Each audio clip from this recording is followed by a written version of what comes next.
Hello friends, இன்னைக்கு நம்ம ஒரு சட்னி பார்க்கலாம்.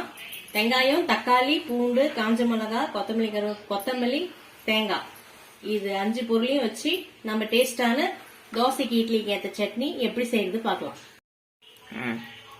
ஒரு கடாய் எடுத்து வச்சிருக்கோம். அதுல தேவையான அளவு எண்ணெய் ஊத்தி வச்சிருக்கேன். இப்போ நம்ம முதல்ல காஞ்ச மிளகாய், எங்க வீட்டுல காரம் கம்மியா தான் சாப்பிடுவாங்க. சின்ன சின்னதா காஞ்ச மிளகாய் ஒரு 4 போட்டுக்கிறேன். காஞ்ச மிளகாய் நல்லா வறுத்து வந்த பிறகு வெங்காயம் போட்டுக்கலாம். வெங்காயம், தேங்காய், பூண்டு போட்டு நல்லா இது வதக்கலாம்.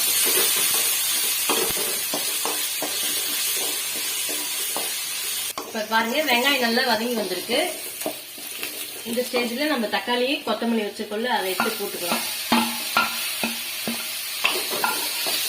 போட்டு நல்லா வதக்குங்க.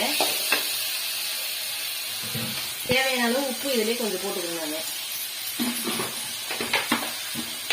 உப்பு போட்டு நல்லா வதக்கிங்க. நம்ம போட்டிருக்க தக்காளி, கொத்தமல்லி நல்லா வதங்கி வந்துருக்கு பாருங்க.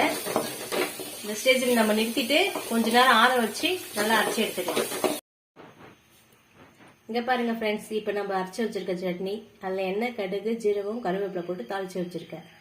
நீங்களும் இதே மாதிரி செஞ்சு பார்த்துட்டு எங்கள் சேனலுக்கு ஷேர் பண்ணுங்கள், சப்ஸ்கிரைப் பண்ணுங்கள். நன்றி ஃப்ரெண்ட்ஸ்.